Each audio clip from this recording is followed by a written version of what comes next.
Comunidad universitaria, muy buenas tardes. Sean todos bienvenidos al tercer simposio de Desarrollo Económico, Social, Ambiental en el marco de la Semana de la Ciencia UDMACH 2022. Es un grato placer poder formar parte de este evento y por supuesto también para nuestra Universidad Técnica de Machala. Me voy a permitir presentar a nuestro primer ponente. Si me hacen favor de dar paso a la semblanza de nuestro primer ponente, será el doctor Arturo Briceño García. El doctor Arturo Briceño es graduado de la Escuela EGADE Business School del Tecnológico de Monterrey, de México. Es doctor en Ciencias Administrativas y es egresado de la Universidad de Aston en el Reino Unido, del programa de MBA de Business Administration Management desde el 2006 y actualmente es profesor titular en la Universidad Autónoma de Tamaulipas. Es miembro de distintas asociaciones como la Academy of Management y también de la Academia de Ciencias Administrativas Acacia y del Beta Gamma Sigma a nivel internacional. Se desempeña actualmente como profesor investigador de tiempo completo en la Facultad de Comercio y Administración Victoria de la Universidad Autónoma de Tamaulipas en México.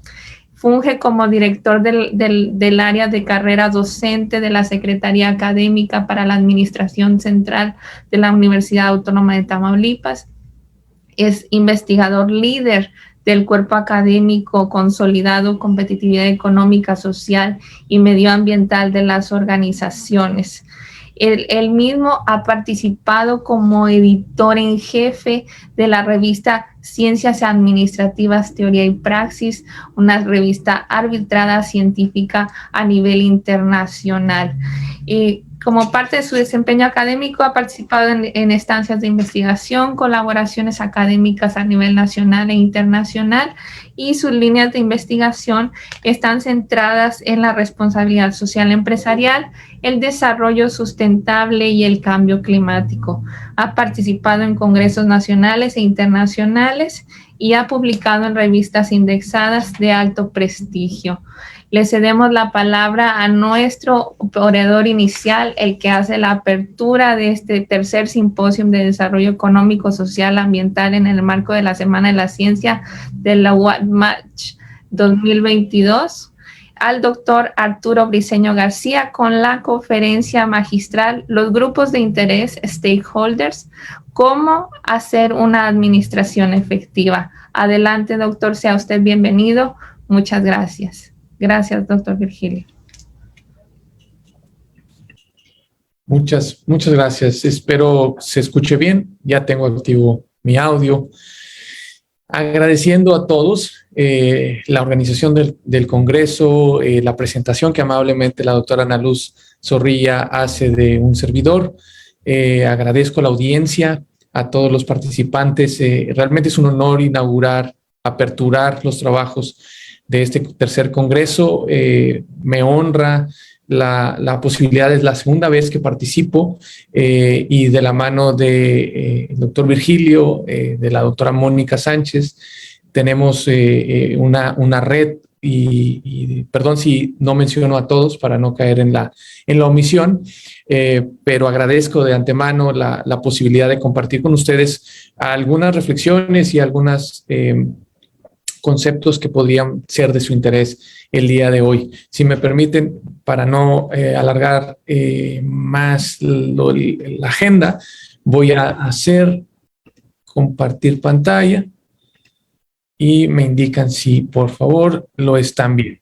Déjenme, ahí deberíamos estar observando la presentación, nada más confirmando si se ve. Asumo que sí. Positivo, Arturo. Gracias, Virgilio, gracias. Como siempre, los temas que se tocan en estos congresos son todos relevantes.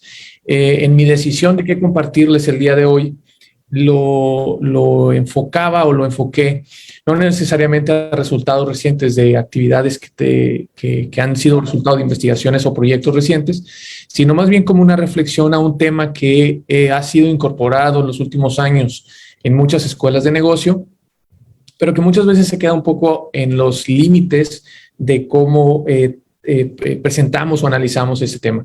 Probablemente entre la audiencia existan alumnos, existan profesores, colegas, obviamente, investigadores, que habrán escuchado el término de grupos de interés, este concepto que no es nuevo, pero que plantearé algunas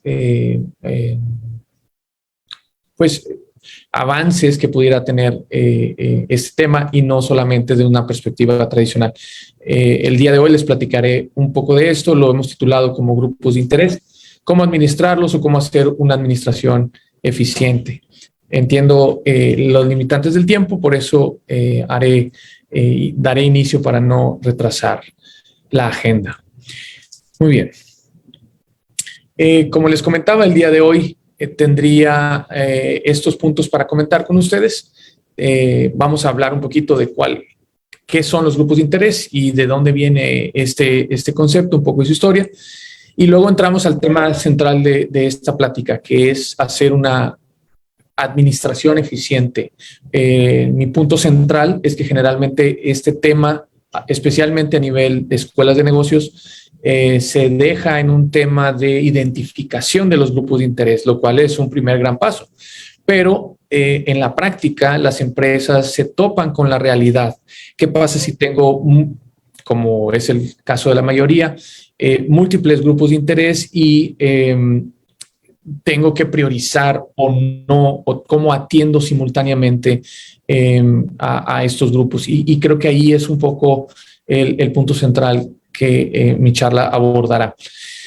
Así también daré algunos ejemplos de empresas que pudieran tener estos enfoques o diferentes enfoques y algunas conclusiones. Primero quisiera hacer una aclaración. El tema la definición es una que presentaré en la diapositiva siguiente, pero muchas veces, especialmente en Latinoamérica, los términos en inglés se traducen de diferentes maneras. El término común en inglés de este concepto es stakeholders. Creo que es una palabra que también se puede utilizar o se ha escuchado en Latinoamérica como un anglicismo.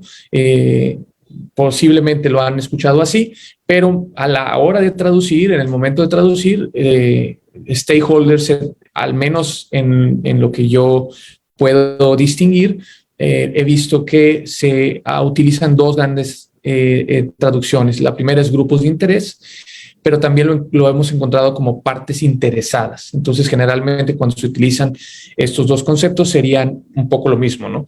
Pero stakeholder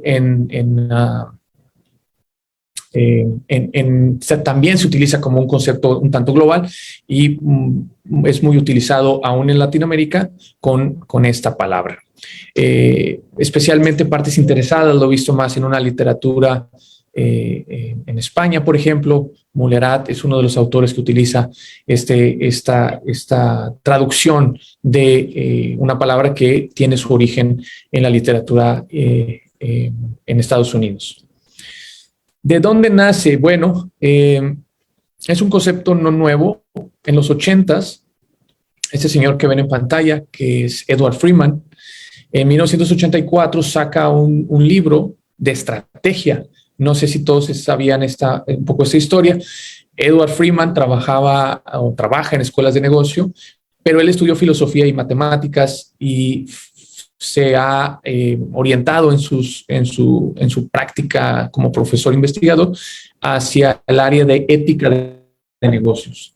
El área de ética de negocios es un área que existe en muchas escuelas de negocio, pero que sí es un poco, desafortunadamente, a veces tangencial. Las áreas de ética, las áreas de responsabilidad social, pues no necesariamente forman parte en muchas escuelas del core de los conocimientos disciplinares básicos. ¿Por qué? Porque enseñamos estrategia empresarial todavía desde un punto porteriano, porque enseñamos en la parte financiera a obtener retornos de las inversiones y bueno, a veces la parte de ética se deja como una situación como tangencial, ¿no? Entonces, el caso de Edward Freeman trata de hacer una aportación desde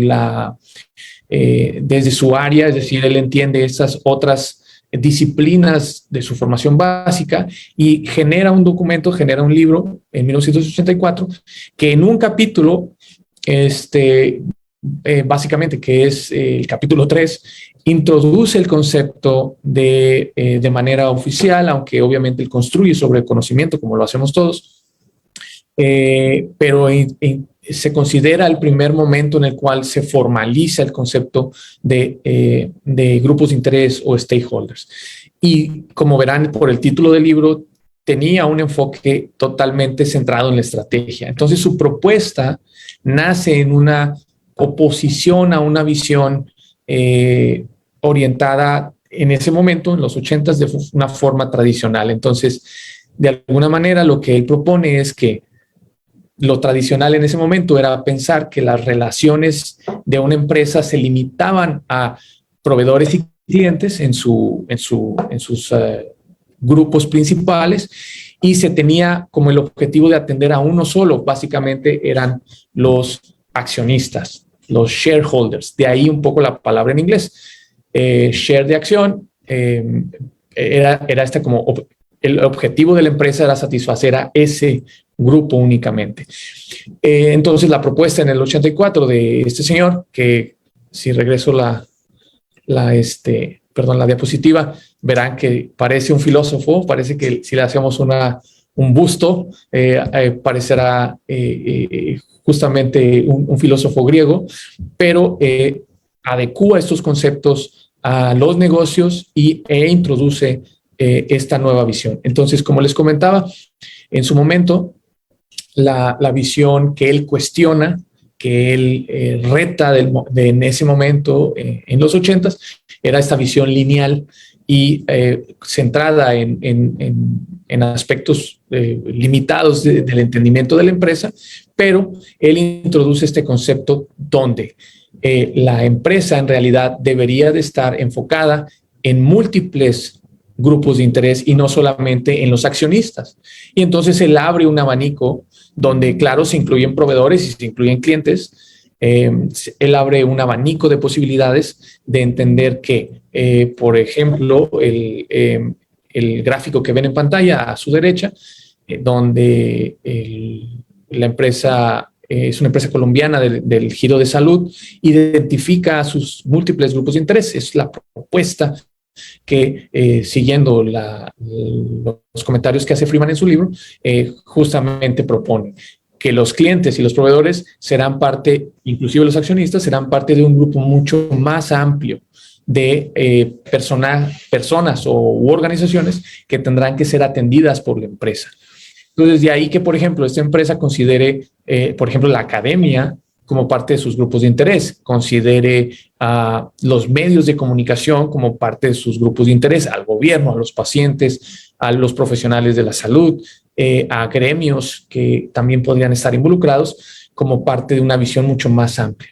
Entonces, esto era en su momento disruptivo. En su momento, Freeman coloca este concepto como una innovación y como un pensamiento que, insisto, hasta ese momento no daba o no era un tema de discusión en la academia, especialmente en la parte de negocios. Entonces, bueno, en su momento logró traer mucha atención y de ahí casi ya 30, 40 años después, tiene todavía un efecto en nuestra forma de enseñar, en los conceptos que podemos conocer ahora en el día a día.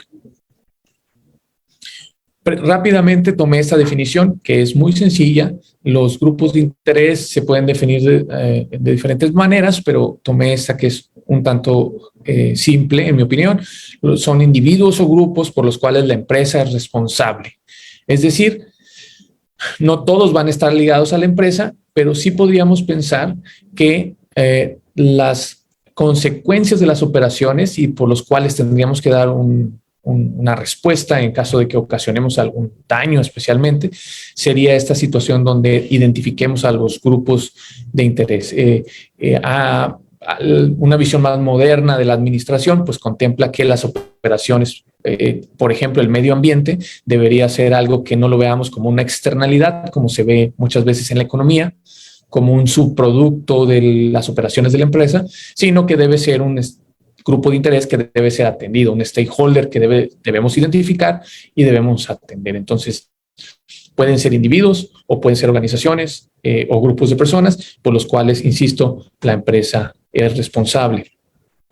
En México, la empresa Bimbo es una empresa que desde hace muchos años ha tenido un acercamiento con este tema de los grupos de interés e identifica de alguna forma que es responsable precisamente con más allá de sus dueños o accionistas. Bimbo fue una de las primeras empresas que transicionó a energía renovable. Tiene plantas eólicas en México donde producen su propia energía y donde han disminuido su huella de carbono. Entonces, esto es un tema, ya es un vocabulario muy común en estos días, pero Bimbo no empezó hoy. Bimbo empezó hace un par de décadas construyendo un ejercicio de transición energética, por ejemplo. Pero asimismo tiene otros incentivos. Bimbo es una empresa que se dedica a la industria de alimentos y produce algunos, la mayoría de sus productos son de la canasta básica, son relacionados a pan o algunos productos como galletas, etcétera. Entonces tiene esta orientación en su industria y en México es una de las empresas más reconocidas porque atiende a múltiples grupos de interés, entre ellos, como les mencionaba, el ejemplo del medio ambiente, pero también, como les platicaré más adelante, con la propuesta de cómo administrar estos grupos de interés, un acercamiento en una posición un tanto diferente. Como les decía, lo tradicional cuando abordamos estos temas en clase, especialmente a nivel licenciatura o en algunos momentos en maestría, pues es identificarlos, ¿no? Mucho del trabajo de conocer a tus grupos de interés es identificarlos y clasificarlos. Es un gran trabajo que se hace. Entonces, generalmente los grupos de interés se dividen en dos, internos y externos. En los internos, generalmente se identifican pues a los empleados, a los accionistas, a los directivos o a cualquier otro grupo o individuo que la empresa sea responsable. En cuanto a los grupos de interés externos, también tenemos una serie de identificaciones para poder clasificarlos y ahí pues empieza a abrirse el abanico, especialmente con los externos. Como les decía, lo clásico es proveedores, clientes, pero también se pueden identificar futuros inversionistas, bancos, asociaciones civiles, activistas, instituciones educativas, como lo poníamos en el ejemplo que mostrábamos de la empresa colombiana, gobierno, sociedad, medio ambiente. Entonces, y esto es por englobarlos, porque podríamos ser mucho más específicos. Por ejemplo, los activistas. Muchas veces no distinguimos que el activista pudiera ser un individuo que forma parte de los grupos de interés, pero ahora con cambio climático, personajes, especialmente a través de redes sociales, activistas, promotores de este tema, por ejemplo, de cambio climático, son cada vez más visibles y las empresas empiezan a voltear si son señaladas por no cumplir con ciertos estándares. Entonces, ha habido también una evolución en cómo nacen los grupos de interés a la hora de identificarlos. El gobierno, por obvias razones, puede ser considerado un grupo de interés, la sociedad en sí en general, y obviamente el medio ambiente. El medio ambiente es una de las primeras grupos de interés que se incluyeron, pensando en los efectos ambientales que las empresas generalmente tienen, independientemente de en qué giro se encuentran. Muy bien, entonces, como les decía, el punto central hacia lo que la plática quiero dirigirla es este. Un poco ya les hablé del contexto, de los antecedentes, de dónde nace, las formas de encontrarlo en la literatura, si es stakeholder, si es grupo de interés, si es partes interesadas. Pero aquí a lo mejor trato de hacer como estos cuestionamientos sobre qué tan profundo podemos llegar a ese tema. Entonces sí, lo primero es saber cuáles son los grupos de interés, cosa que generalmente es lo que se hace.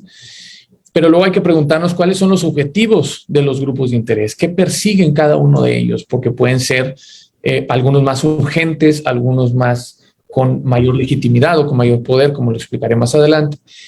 Y la pregunta para los administradores es, bueno, ya los identifiqué, ya sé lo que buscan y ahora entonces es qué hago con ellos. Es decir, cómo atiendo estos grupos de interés, cómo atiendo diferentes objetivos, porque una de las grandes situaciones que se generaron con una buena idea que Freeman creó en 1984 es que aumenta la complejidad administrativa, la complejidad de no solamente atender a un grupo, sino a 5, 8, 20. Lo bonito de verlo en un mapeo es que, claro, identifico grupos de interés y le agrego y le voy agregando. Y claro, pueden tener muchos, una empresa puede identificar muchos, pero luego el asunto es qué hacemos, cómo priorizamos o cómo le damos de alguna manera una atención a estos grupos de interés. Y la pregunta, ¿a quién atiendo primero? ¿Con quién me centro? ¿A quién me dirijo en una escala de prioridades? Y esa es una chamba, como decimos aquí en México, es un trabajo que no es tan fácil a la hora de decir. En la escuela me enseñaron que debo identificar y que debo tener este enfoque de grupos de interés y más allá de lo que lo tradicional me dice. ¿Y ahora qué hago? Entonces, en la práctica resulta todo un reto poder hacer un ejercicio de las últimas dos preguntas: cómo atender los diferentes objetivos y a quién atender primero o cómo priorizar en ese sentido. Por lo tanto, un poco el interés de que ustedes escuchen esta plática es poder darles una de las propuestas, no la única, pero al menos trata de ir más allá de la identificación. Es un trabajo de los autores Mitchell, Eagle y Wood, que en el Academy of Management Review, que es una revista de mucho prestigio a nivel internacional, publican esta forma de entender más allá de la simple identificación, qué hacer con los grupos de interés dependiendo de en qué grado se encuentran en sus características. Entonces, el gráfico está en inglés, como lo pueden ver, pero bueno, haré una propuesta de traducción, como verán, para que ustedes lo observen en los dos idiomas. Resulta entonces que los grupos de interés, además de clasificarlos en internos y externos, los podríamos clasificar de acuerdo a ciertas características que pudieran tener. Por ejemplo, ustedes observan 3 círculos donde, si recuerdan la teoría de conjuntos en matemáticas, verán que hay intersecciones entre, en este caso, los 3 círculos. Y al centro es, obviamente, la unión de los 3 círculos. Después viene la parte de la conjunción de al menos 2, y la tercera clasificación sería la que están solamente en una área. Entonces, las 3 grandes áreas son, como lo ven, las que están afuera: poder, legitimidad y urgencia. Entonces, una primer ayuda que podríamos darle a los administradores es que, además de identificarlos en internos y externos, hay que clasificarlos en quién tiene poder, quién tiene legitimidad y quién tiene urgencia en estos objetivos y demandas que podrían tener hacia la empresa. Entonces, el primer gran paso es entender esos 3 grandes círculos. Después vienen la serie de combinaciones que podríamos tener en cada uno de ellos, y ahí es donde voy a profundizar un poco, tratando de poner algún ejemplo en alguno de ellos. Quisiera que, para que todos habláramos el mismo lenguaje, definir entonces a qué se refiere con poder, qué se refiere con legitimidad y a qué nos referimos con urgencia. Poder generalmente se define, en el caso de los grupos de interés, como la posibilidad de imponer la voluntad de una persona a través de medios coercitivos, normativos o utilitarios. Es decir, un grupo de interés o un stakeholder tendría poder si tiene esta característica: imponer la voluntad. Pues lo clásico es, por ejemplo, el gobierno podría tener este poder para imponer una tasa impositiva de impuestos, por ejemplo. Luego viene la legitimidad. La legitimidad se define como un comportamiento socialmente aceptado. Va a haber acciones que la sociedad considere como legítimos, y va a haber otros que no. Esto cambia en el tiempo, no es estático. Por ejemplo, mientras en muchos países hubo una evolución, por ejemplo, con los derechos de salarios equitativos para las mujeres haciendo, por ejemplo, en los negocios.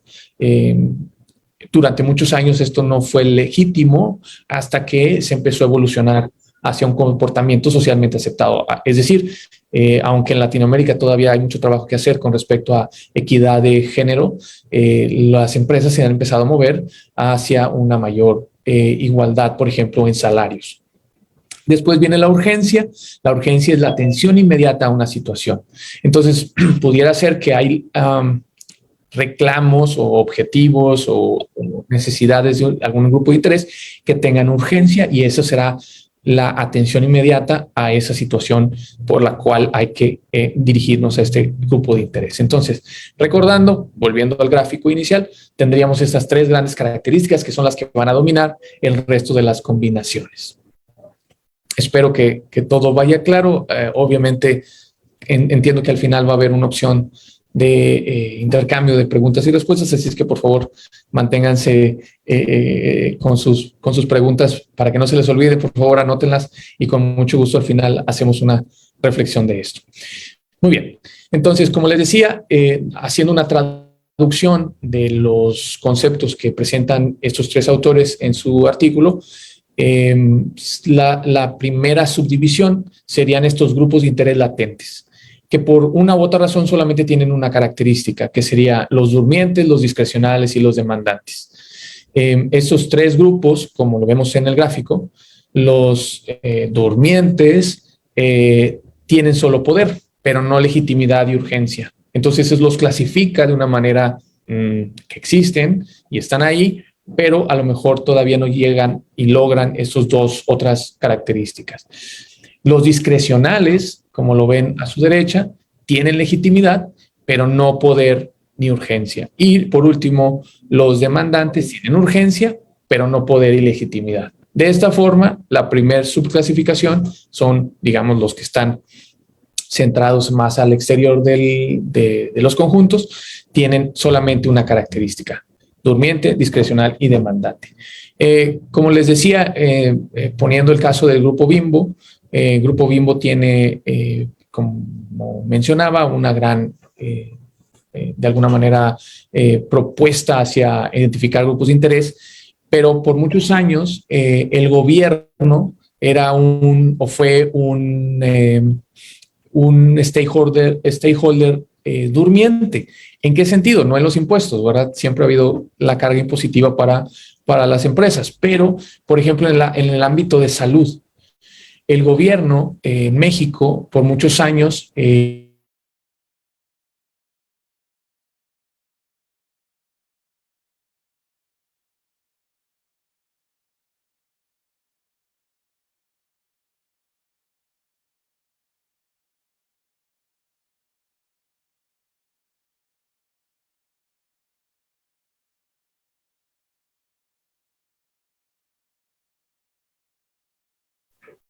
Osvaldo, Arturo.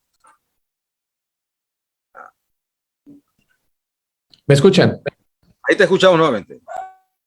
Me perdí un poco, ¿verdad?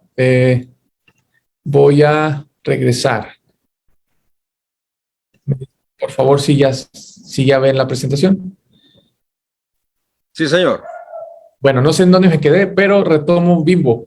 Y como para Bimbo, un grupo durmiente fue el gobierno en el área de la salud, no en el área de impuestos. Ahí nunca ha sido, nunca se ha dormido el gobierno porque tiene una ley constante en torno a impuestos. Pero, por ejemplo, para la salud era durmiente. Entonces, por ejemplo, en los últimos años, para Grupo Bimbo y para otras empresas, el gobierno cambió su postura en cuanto a salud. Como les decía, es una empresa que se dedica a la venta de pan, que es generalmente un alimento de ingesta calórica alta, no necesariamente el más nutricional, aunque especialmente en exceso no es conveniente. Pero por muchos años el gobierno no se metió en legislar o en hacer un énfasis específico en el tipo de producto que se vendía. Resulta ser que hace un par de años, especialmente a raíz de la pandemia, el gobierno empezó a regular la parte de los alimentos con ciertas características que calóricas y empezó a prohibir, por ejemplo, la difusión.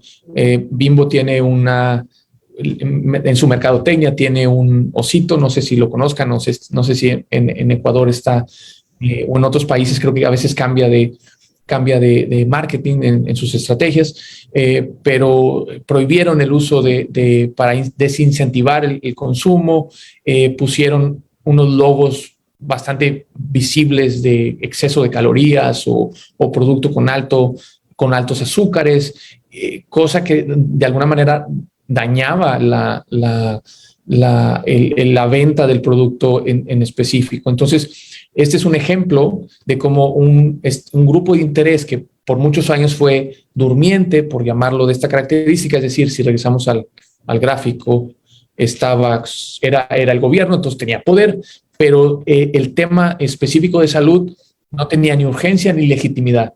Y la pandemia cambió eso. Para Bimbo, entonces ese grupo de interés pasó de un dormido a alguien que fue definitivo, por ejemplo, si nos vamos al centro, en sus intereses por atender las demandas del entorno. Entonces, por ejemplo, la urgencia de tener una pandemia, y resulta que la mayor comorbilidad para las desafortunadas defunciones que hubo fue la obesidad, por ejemplo. Y entonces, ¿qué productos generan obesidad? Y entonces empezaron a hacer todas estas cosas que les menciono.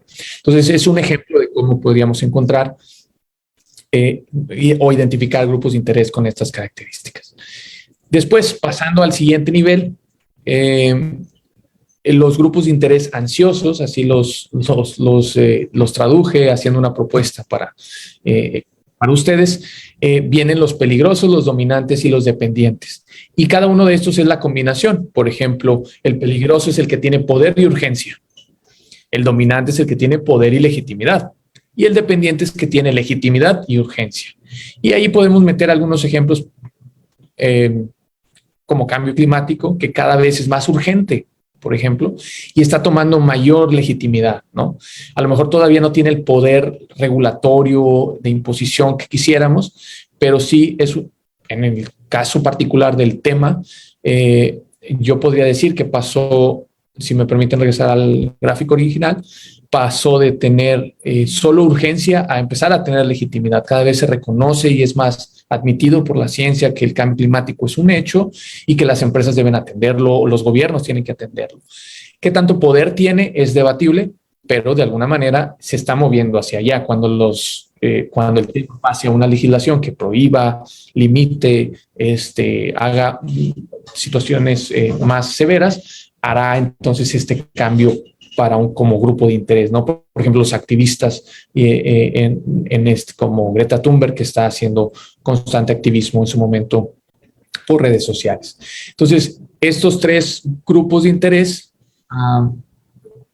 aquí podrían ser identificados. Entonces, las empresas que quieran atender a estos grupos que tienen combinación de dos, tendrían que identificarlos y clasificarlos y luego ver que de acuerdo a sus combinaciones, si tienen estas características de urgencia, poder y legitimidad.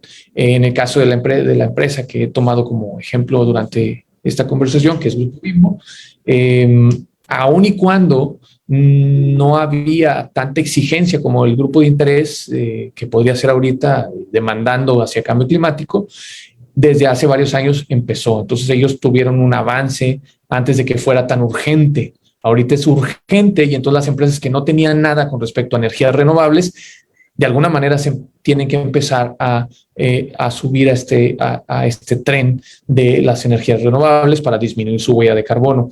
Y como ha aumentado en legitimidad, pues tiene también este efecto naturalmente empieza a moverse hacia el centro como un grupo, como un tema de interés para las empresas.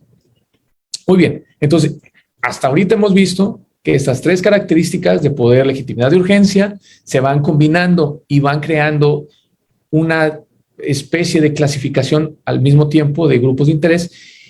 Y el último grupo de interés es el definitivo, es el que reúne las tres características: poder, legitimidad y urgencia. De esta manera, lo que los autores proponen es que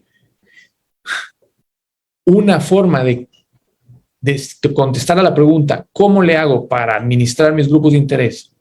¿Y a quién atiendo primero? Podríamos empezar por los definitivos. Esa sería un poco la primera conclusión. La primera conclusión es que si yo identifico a aquellos que tienen poder, legitimidad y urgencia simultáneamente, sería aquellos grupos de interés que tienen la atención principal de la empresa. Es decir, reconozco a todos. La idea no es limitar a los demás, pero si quiero clasificar en cómo atiendo o a quién me dirijo primero, trataría de identificar y dirigirme y administrar primero a los definitivos, que son los del centro, y después me voy con los dominantes o los peligrosos o los dependientes, y después paso a los que están más dormidos o los que puedo hacer una discreción en cómo atenderlos, o los que son demandantes pero no tienen poder o legitimidad. Entonces, de esa manera se va abriendo un poco el abanico, si ven, del centro hacia afuera, con estas tres características. Entonces, la propuesta que muchas veces, en mi experiencia, no abordamos en los temas de los grupos de interés es que en la realidad es más complejo que en lo que tal vez en clase o en cierta parte de la literatura quiere admitir. Es el tema administrativo de los grupos de interés tendría que enfrentar estos retos. Va a haber más urgencia o más poder o más legitimidad y las combinaciones que surjan de ellos, al menos la propuesta de estos tres autores. Muy bien, para finalizar esta última parte de la presentación, tengo otros tres ejemplos de empresas que tienen al menos esta intención de administrar grupos de interés, y nada más rápidamente quisiera mostrarles, a ver si, creo que ya los tenía un poco aquí abiertos. No sé si lo vean, necesito compartir fuera de presentación. ¿Siguen viendo la presentación o ya ven mi navegador? No sé si. Creo que siguen viendo la presentación. Arturo, tienes que cerrar esa presentación y entrar a la otra. Gracias. Déjame ver si creo que cambiando solo tenía la presentación. Creo que ahí ya pueden ver mi navegador. Sura es una empresa del ámbito financiero en México, seguros y atiende inversiones, y tiene su página que atienden a grupos de interés, que identifican a interés, y les va a parecer algo similar a lo que les acabo de decir. En el caso de Sura, ellos lo llaman priorización para el relacionamiento. Esa es una buena traducción que les sugiero para este tema. Y ellos identifican eso: prioritarios, dependientes, pasivos, influyentes. Traen una clasificación que suena un poco como a esto que estábamos platicando. Y de acuerdo a esta clasificación, ellos se entiende que hacen una administración de sus grupos de interés. Y en su página, como lo pueden ver, empiezan haciendo este ejercicio donde los accionistas, clientes, gremios, líderes de opinión forman parte de estos grupos de interés que ellos identifican. El público interno, los medios de comunicación, el Estado o gobierno, proveedores, academia, como lo pueden ver aquí en su página. Entonces, la intención con esto es mostrarles que en la práctica una empresa tendría o puede llegar a este nivel de un ejercicio más claro de identificar grupos de interés. Por ejemplo, Cemex, que la conocerán, también una empresa mexicana, tiene su página grupos de interés apegado a los ODS, como generalmente se hace, pero ellos hacen una visión un poco más tradicional de empleados, socios, aliados y voluntariado como los grupos de interés más específicos, y no llegan a una clasificación como la que platicábamos hace unos momentos. Por último, me gustaría también presentarles este ejemplo. Es una empresa española, Iberdrola, en el ámbito de energías renovables precisamente, y ellos hacen un ejercicio, también identifican estos grupos de interés, pero tienen esta idea de sus grupos de interés que tiene que ver con una red mucho más amplia de interrelaciones. Déjenme ver si puedo, creo que puedo aumentarlo para que, no sé si se alcanza a ver. Déjenme ver si aquí, creo que aquí está un poquito más claro. Entonces ellos identifican en su página cómo tienen el medio ambiente, el equipo humano, los accionistas, organismos reguladores, clientes, proveedores, medios de comunicación y sociedad en general como sus grupos de interés. Y lo que tratan de hacer aquí es relacionarlos y tratar de verlos como en red. Entonces, esta es otra visión que se puede tomar de la administración de los grupos de interés, de los grupos específicos que pueda tener una empresa. Muy bien, déjenme entonces regreso a la presentación para empezar a concluir con esta charla del día de hoy. Agradezco la paciencia para compartirles esta información. Entonces vimos estos 3 ejemplos y les ofrezco estas referencias para que pudieran, si quieren un poco conocer más de este tema, entre algunos libros y el artículo principal que utilizo para esta exposición, aquí lo pueden observar. En general, el tema de grupos de interés es un tema de vanguardia. Aún se tiene como un buen marco teórico para exponer y para explicar muchos fenómenos, pero la parte que tal vez más se necesita trabajar sería la práctica en la aplicación del concepto. Entonces, ese es el enfoque que quise dar el día de hoy de esto. En resumen, este es un concepto que nace en los 80s, proviene de una literatura de estrategia en contraposición a una visión que en ese momento se tenía, pero luego se amplía intentando contestar a la pregunta de, bueno, ya sé que tengo que identificar, ya los identifiqué, pero ahora ¿a quién atiendo primero? Y estas 3 características de legitimidad, poder y urgencia podrían ser buenos criterios para empezar a identificar aquellos definitivos que son los que tienen los 3 atributos y por ellos empezar y por atender primero, dirigirnos primero a ellos, sin decir que no atiendo a los demás, pero por alguien tengo que empezar como administrador. Y ese es el gran reto que creo que para especialmente los estudiantes que nos escuchan es cómo le hago entonces cuando hay múltiples objetivos, múltiples demandas, múltiples actores que tengo que atender de manera simultánea para una empresa. Entonces espero que la reflexión del día de hoy haya generado un nuevo conocimiento y un interés por investigar más del tema. Ojalá que motive para que se involucren en investigaciones relacionadas con este concepto. Muy bien, de mi parte sería todo. Agradezco a la audiencia y estoy a sus órdenes para algún comentario o preguntas. Gracias. Gracias, doctor Arturo Briceño García, por esta importante conferencia magistral denominada Grupos de Interés, cómo administrarlos, cómo gestionarlos de manera efectiva o eficiente, como nos hizo mención.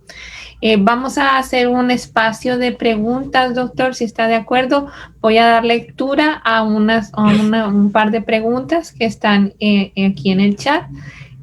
Hay varias preguntas, pero vamos a concretar en algunas en específico. Abordando el tema, ¿cuáles son las ventajas al momento de una empresa interactuar con los stakeholders? ¿Cuáles son las ventajas más relevantes de esta interacción, doctor? Preguntan los asistentes. Gracias.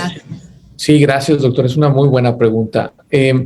Generalmente el tema de tanto de responsabilidad social como de grupos de interés, en mi opinión, tendrían su principal ventaja en ser proactivos.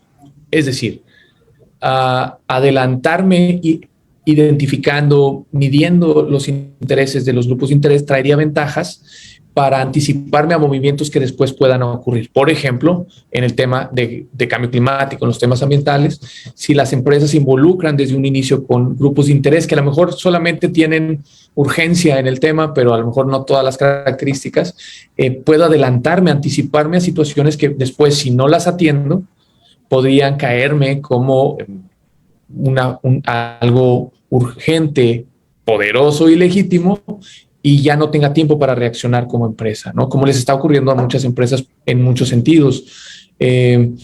Entonces, una de las mayores ventajas que yo veo de interactuar con estos grupos de interés, en lugar de ignorarlos, sería poder adelantarme a demandas o exigencias, o inclusive tener acceso a innovación a través de estos grupos de interés, porque muchas veces tienen acceso a esas situaciones, a conocimiento particular del área, y puedo yo ganar tiempo, ganar ventaja, y atenderlos en su momento me permitirá no tener que actuar de una forma reactiva, es decir, ya cuando el problema esté encima, la exigencia esté encima y el stakeholder ya sea mucho más difícil de atender, ¿no? Esa sería una de mis principales reflexiones. Gracias, doctor, por su respuesta. Voy a hacer otra pregunta que están compartiendo en el chat y creo que nos va a permitir abundar en la explicación, porque estamos hablando de los grupos relacionados o los agentes interesados, y preguntan, los grupos de interés, ¿cómo se ven afectados por las actividades de las empresas? Y es ahí donde, por lo que se denominan agentes relacionados, ¿cómo se ven afectados? ¿Cómo consideraría que se afectan? ¿Por las operaciones? ¿Por los servicios? Sí, cada decisión que toma la empresa, ya sea en sus operaciones, bueno, especialmente sus operaciones, pero inclusive decisiones, por ejemplo, para evadir impuestos.